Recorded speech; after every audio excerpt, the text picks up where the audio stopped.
හොඳයි දුවේ පුතේ අපි මේ සාකච්ඡා කරන්නේ 2016 O level ප්‍රශ්න පත්‍රයේ පළවෙනි පේපර් එකේ A කොටසේ ගැටලු මේ වීඩියෝ එකෙන් A කොටසේ 16 වෙනි ප්‍රශ්නේ ඉඳලා 20 වෙනි ප්‍රශ්නට අපි පිළිතුරු සාකච්ඡා කරනවා. දැන් බලන්න මේ 16 වෙනි ගැටලුව රූපයේ දැක්වෙන සරල රේඛාවේ සමීකරණය y = mx ධන c. අපි දන්නවා y = mx සහ y = mx ධන c කියලා අපිට සරල රේඛීය ප්‍රස්ථාර ආකාර දෙකක් උගන්වනවා. ඒතර y = mx කියන්නේ මතක් කරගත්තොත් එහෙම මූල ලක්ෂය හරහා යන ප්‍රස්ථාරයක්. y = mx ධන c කියන්නේ මූල ලක්ෂය හරහා එයා යන්නේ නැහැ. එයා යන්නේ c හරහා. y අක්ෂය කැපෙන්නේ c හරහා. එතකොට අපෙන් අහනවා මේ දීලා තියෙන ප්‍රශ්නේ m සහ c සඳහා ලැබෙන අගයන් හොයන්නලු. අපිට මේකේ c ලේසියෙන්ම හොයන්න පුළුවන්. මෙන්න මේ කැපෙන තැන y අක්ෂයේ කැපෙන තැන අගය ගත්තා නම් එහෙනම් කෙලින්ම c කියන්නේ 1යි කියලා ලියන්න පුළුවන්. c කියන්නේ අන්තක්ඛණ්ඩය. හොඳට මතක තියාගන්න. අන්තක්ඛණ්ඩයක් කියන්නේ මෙන්න මේ ආකාරයේ ප්‍රස්ථාරයක් මෙන්න මේ y අක්ෂයේ කැපෙන තැන අගය තමයි අන්තක්ඛණ්ඩය කියලා කියන්නේ. ඒතකොට ලේසියෙන් මේක මතක තියාගන්න පුළුවන්. ඊළඟට අපිට m හොයන්නත් වෙනවා. අනුක්‍රමණය හොයද්දී අපිට පුළුවන් අපි දැන් c දන්න හින්දා ඒ ඇසුරෙන් හොයන්න. අපි මෙන්න මෙතන ලක්ෂයේ ඛණ්ඩාංක දෙක ගන්නවා. මේක හදන්න මෙන්න මේ ලක්ෂයේ ඛණ්ඩාංක දෙක ඕනේ. ඉතින් මේ ගැටලුව තරමක් සංකීර්ණ ගැටලුවක් ළමයි. ඉතින් ඔයගලන්ට මේ වගේ වීඩියෝස් පහසුවෙන් ඉගෙන ගන්න මේ ගණන් හදන හැටි මේ වීඩියෝස් බලලා පහසුවෙන් ඉගෙන ගන්න පුළුවන්. අපිව subscribe කරලා තියාගන්න. y = mx ධන c ආකාරයේ හින්දා මෙයා අපි කරන්නේ අපි c දන්න නිසා. දැන් අපි c හොයාගත්තනේ. සමහර ගණන් වල c හොයාගන්න බෑ. c හොයාගන්න අමාරුයි. නමුත් මේ ගානේ c පහසුවෙන් හොයාගන්න පුළුවන්. ඒක නිසා අපි c දන්න හින්දා අපි මේ ලක්ෂ දෙකක ඛණ්ඩාංක අරගන්නවා. අරගෙන අපි දන්නවා මෙයා x ඛණ්ඩාංකය මෙයා y ඛණ්ඩාංකය. y 2යිනේ. අපි මෙතනට 2යි කියලා දානවා. m තමයි හොයන්න ඕන. x මෙතන 3යිනේ. මේ තියෙන්නේ x 3යි කියලා. මේ තියෙන්නේ x 3යි. මේ 3යි කියලා x දානවා. c ත් අපි දන්නවා 1යි කියලා. දැන් අපි ওই සමීකරණය විසඳුවාම අපිට m ගේ උත්තරේ නිකම්ම හම්බ වෙනවා. අපි මෙතන 2යි m වරක් 3 3m ධන 1. අපි ධන 1 දකුණු පැත්තට ගෙනාවොත් ධන 1 දකුණු පැත්තට ගෙනාවොත් 2 ඍණ 1 බවට පත් වෙනවා 3m. එතකොට 2 ඍණ 1 මම මෙතන පොඩි ඉඩක් හදා ගන්නම් පුතේ. මේක හදන්න c 1යි c = 1යි. හොඳේ. හරි. දෙකෙන් එකක් ගියාම 1යි 3m. අපි දෙපැත්තම 3ෙන් බෙදුවොත් m = 1යට 3යි. c = 1යි. බලන්න මේක ගොඩාක් ළමයි වරද්දන ප්‍රශ්නයක්. ගොඩාක් වෙලාවට මේක අපේ ළමයි වරද්දනවා. මේක කරගන්න තේරෙන්නේ නැහැ. මොකද මේක ඇතුලේ තියෙනවා ගොඩක් කරුණු අපි දැනගන්න ඕන. c හොයන හැටි, ඊළඟට ලක්ෂ දෙක ඛණ්ඩාංක ගන්න ඕනේ. ඒවා xy කියලා නම් කරන්න ඕන. ඊට පස්සේ තොරතුරු ටික අරගෙන ඒ දත්ත ටික අරගෙන y = mx ධන c සමීකරණයට ආදේශ කරන්න ඕන. ආදේශ කළා m හොයන්න ඕන. ඊළඟට අපිට තියෙනවා හරි වැරදි ලකුණු කරන්න. මේක ගොඩක් පහසුයි. සමාන්තරාශ්‍රයක සම්මුඛපාද සමාන හා සමාන්තර වේ. හරිනේ.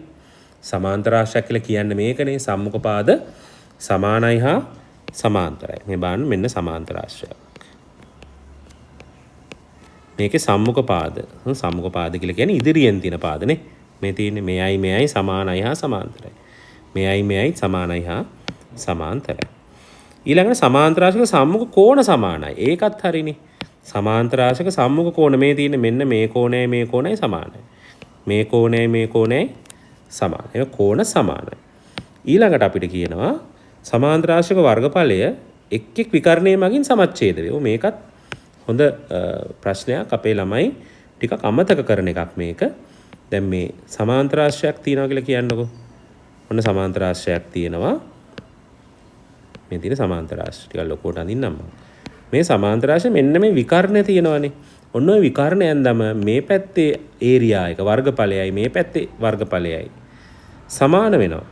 ඒකට අපි කියනවා එක් විකර්ණය මගින් සමච්ඡේද වේ කියලා වර්ගඵලය. ඒකත් හරි. මේකේ තුනම හරි.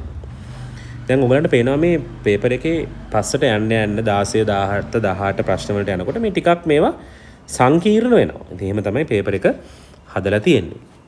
ඊළඟට 18 වෙනි ප්‍රශ්නේ නැවතත් අපිට පේනවා වෘත්ත චතුරස්‍රයක් වගේත් පේනවා. ඉතින් වෘත්ත චතුරස්‍ර වල තියරි මම මතක් කරන්න ඕගලන්ට. සාමාන්‍යයෙන් මේම වෘත්ත චතුරස්‍රයක් කියලා කියන්නේ මෙන්න මේ වගේ එකක්. චතුරස්‍රයක ශීර්ෂ හතර වෘත්තයේ රවුම උඩ තියෙනවා නම් පරිධිය මත තියෙනවා අපි යාට කියනවා වෘත්ත චතුරස්‍රයක් කියලා. වෘත්ත චතුරස්‍රයක් කියන්නේ ඔය වගේ එකකට වෘත්ත චතුරස්‍රයක සම්මුඛ කෝණ මෙන්න මේ කෝණ පරිපූරකයි කියලා කියනවා. පරිපූරකයි කියන්නේ එකතු 180යි කියලා කියනවා. හරි. එතකොට අපි නිකන් තව උදාහරණයක් ගත්තොත් මෙන්න වෘත්ත චතුරස්‍රයක් තියෙනවා. මේක 90යි නම් මේක 90යි. හරි. කියන්නේ දෙන්නගේ එකතුව 90ක් වෙනවා. right. එතකොට CAD හි විශාලත්වය අහනවා. CAD මෙන්න මෙතන තමයි අහන්නේ. හරි. මේක කොහොමද අපි හොයන්නේ? සමාවෙන පුතේ CAD නෙමෙයි CDA. CAD අපිට හොයන්න බෑ මේකේ. CDA මෙන්න මෙතන මම දැන් කියපු ප්‍රමේයට අදාළයි ඒක. හරි? ඒ කියන්නේ මෙන්න මෙයයි සම්මුඛ කෝණ. වෘත්ත චතුරස්‍රයක සම්මුඛ කෝණ පරිපූරකයි. 180යි. එහෙනම් ෂුවර් එකටම CDA කියන්නේ 180න් 80ක් අඩු කරාම එන උත්තරේ අංශක 100යි. රූපයේ දැක්වෙන ඕ කේන්ද්‍රය වන වෘත්තයේ අරය 10යි. දැන් මෙන්න මේ අරය 10යි. මෙතනදී මම ඕගලන්ට දෙයක් කියන්න. මේ වෘත්ත ආශ්‍රිත ගැටලු වල තියෙන තව දෙයක් තමයි වෘත්ත ඇතුලේ අරයන් එන විදියට අපිට ගණන් එනවා. දැන් ඔයාලට පේනවා මෙන්න මෙයා අරයක්. මෙන්න මෙයත් අරයක්. ඒතරේ අරයන් දෙක සමානයි. ඒක මේ වෘත්ත ගණන් වල තියෙන අපිට එන විශේෂ දෙයක්. ඔයා ඒක දන්නවනම් ඔයාලට සමහරක් තැන්වලදී මේ ගානේ නැති වුණත් සමහරක් තැන්වලදී ඔයාලට මේ ගණන් හදන්න පහසු වෙනවා. එතකොට මේ අරය 10යි 100. අරය 10යි 100. දැන් අපෙන් අහනවා ABJය දිග. මෙන්න මේ දිග තමයි අහන්නේ. අතට මේක පයිතගරස් වලින් තමයි හදන්නේ. එතකොට මම මේ වෘත්ත ගණන් වල එන දෙයක් ඔයාලට කිව්වා. තව දෙයක් තමයි මේ වෘත්ත ගණන් වල පයිතගරස් ප්‍රමේය අපිට එනවා. මොකද වෘත්ත සහ ජ්‍යායන් එනකොට ඒ වෘත්තයේ කේන්ද්‍රයත් ජ්‍යායේ මධ්‍ය ලක්ෂයත් යා කරද්දී ඒ දෙන්න ලම්බක වෙනවා. වෘත්තයේ කේන්ද්‍රයත් ජ්‍යායක හරි මැදත් යා කරනකොට මේගොල්ලෝ ලම්බක වෙනවා. එතකොට පයිතගරස් ප්‍රමේය දාන්න පුළුවන්. මොකද ඍජුකෝණී ත්‍රිකෝණයක් හැදෙනවා. මේ පේනවද ඍජුකෝණී ත්‍රිකෝණයක් හැදෙනවා. ඉතින් අපි මේකට දැන් පයිතගරස් දාලා අපි මෙතනට x කියලා දාගමු. පයිතගරස් කියන්නේ x ගේ වර්ගය ධන 8 වර්ගය සමානයි 10 වර්ගය කියලා තමයි පයිතගරස් කියන්නේ. 10 වර්ගය. එතකොට 8 වර්ගය 64යි 10 වර්ගය 100යි x ගේ වර්ගය කියන්නේ 100 ඍණ 64යි. ඉතින් අපේ සමීකරණ සම්බන්ධ වෙනම පාඩම් තියෙනවා පුතේ ඔයාලට බලන්න පුළුවන්. වෙනම අපි පාඩම් දාලා තියෙනවා සමීකරණ යක් කොහොමද විසඳන්නේ කියන එක. 10 11 දරුවෙකුට සමීකරණ විසඳීම ඉතාමත්ම අත්‍යවශ්‍යයි. එතකොට මෙතනදී අපිට ලැබෙනවා x සමානයි 100න් 64ක් ගියාම 36යි. x වර්ගය සමා වෙන්නේ x වර්ගය. එහෙනම් x කියන්නේ 36 වර්ගමූලය x කියන්නේ 6යි 100. දැන් ළමයි මේකට උත්තරේ ගහලා නිකන් ඉන්නවා. නෑ මේ උත්තරේ නෙමෙයි. මේ ආවේ x අපිට ඕනේ AB මේ සම්පූර්ණ දිග. එතකොට AB කියන්නේ x වගේ දෙගුණයක්. එහෙනම් 6 වරක් 2 12යි 100.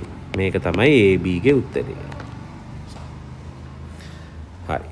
ඊළඟට 20 වෙනි ගැටලුව ඔයගලන්ට පේනවා න්‍යාස සම්බන්ධ ගැටලුවක් තියෙන්නේ. මේකේ අපෙන් AB න්‍යාසය අහනවා. A ගුණ කිරීම B කියන න්‍යාසය අහනවා. ඉතින් මේක න්‍යාසත් සාමාන්‍යයෙන් අපේ දරුවන්ට පැටලෙන පාඩමක්. ඉතින් අපි බලමු මේක කොහොමද හදන්නේ කියලා. ඉතින් අපේ WhatsApp channel එකක් තියෙනවා අපිට ඔයගලන්ට join වෙන්න පුළුවන්. description එකේ දාලා තියෙනවා link එක. join වෙලා මේ වගේ ප්‍රශ්න අපි හැමදාම සාකච්ඡා කරනවා. වැදගත් past paper සම්බන්ධ ප්‍රශ්න. ඉතින් ඒවා ඔයාලට නරඹන්න පුළුවන්. අපේ channel එකට join වෙලා හිටියොත් link එකෙන් ගිහලා channel එකට join වෙන්න. ඉතින් මේ න්‍යාසය ඔයගොල්ලෝ දන්නවා මම පොඩ්ඩක් theory මතක් කරොත් මේ න්‍යාසයේ ගණය 2 කියලා අපි කියනවා. ඒ කියන්නේ පේලි 2 තීර 2යි. පේලි 2 තීර 2යි මේ න්‍යාසය. න්‍යාසයේ ගණය 2 කියලා කියනකොට 2 න්‍යාස දෙකක් තමයි මෙතන ගුණ කරන්න තියෙන්නේ. න්‍යාසයක් ගුණ කරන්න පුළුවන්ද නැද්ද කියලා බලන්නත් අපි පාඩම් වලදී උගන්වලා තියෙනවා. ඒව වීඩියෝස් ඔයගොල්ලෝ බලන්න. මේ න්‍යාසය ගුණ කරන්නේ පේලි සහ තීර වශයෙන්. A ගේ පේලියක් ගන්නවා. ඔන්න A ගේ පේලියක් ගත්තා. මේ පේලිය B ගේ තීරයක් ගන්නවා. 2.0. ආයෙත් A ගේ පේලිය ගන්නවා. B ගේ අනිත් තීරය ගන්නවා. 0.4යි. මම පොඩ්ඩක් මෙතන ගණය මකන්නම්. නැත්නම් පැටලෙයි. හරි. ඊට ගන්න පෙවුණා. A ගේ මෙන්න මේ පේලිය ගත්තා. මෙන්න මෙයාගෙන් වැඩි කරා. A ගේ A පේලියම ගත්තා. මෙන්න මේ තීරෙන් වැඩි කරා. දැන් අපි ඒකේ යට පේලියට යනවා. යට පේලියට යද්දී අපි මෙතනත් යටට යනවා. 0.1යි. ඒ යට පේලියත් B ගේ අර දෙන්නගෙම වැඩි කරනවා. මේ දෙන්නගෙම වැඩි කරනවා. 2.0.4. දැන් මේක විසඳන්න ඕනේ. මෙන්න මෙහෙමයි අපි ගුණ කරන්නේ. එක් වරක් 2 2යි. දෙවරක් 0 අපි මේ දෙන්න එකතු කරනවා. එක් වරක් 0 දෙවරක් 4 8යි. එකතු කරනවා. 0 වරක් 2 0යි. එකතු කිරීම 0 වරක් 1 0යි. 0 වරක් 0යි. එකතු කිරීම එක් වරක් 4 4යි. දැන් හරි. මෙතන 2.0යි 2යි 0.8යි 8යි 0.0 එකතු කරාම 0යි 0.4 එකතු කරාම 4යි. මේක තමයි අපේ උත්තරේ. ඉතින් මේ න්‍යාස පාඩම ටිකක් පැටලි සහගතයි කියලා දරුවෝ කියනවා. න්‍යාස පාඩම ඔයගොල්ලෝ බලන්න අපේ න්‍යාස පාඩම ඔයගලන්ට ඒකට පැහැදිලි කරගන්න පුළුවන්. ඉතින් ඊළඟ ප්‍රශ්න 5 අවසාන ප්‍රශ්න 5 මේ පේපර් එකේ අපි ඊළඟ වීඩියෝ එකේදී කතා කරනවා. මේ වීඩියෝ චුට්ටක් දිග වුණා. මොකද මේ ප්‍රශ්න පොඩ්ඩක් අසීරුයි පුතේ පේපර් එකේ 1 2 3 ගැටළු වලට වඩා. ඊළඟ ප්‍රශ්න 5 ඔයගලන්ට මම නොඇර බලා ගන්න අපිව subscribe කරලා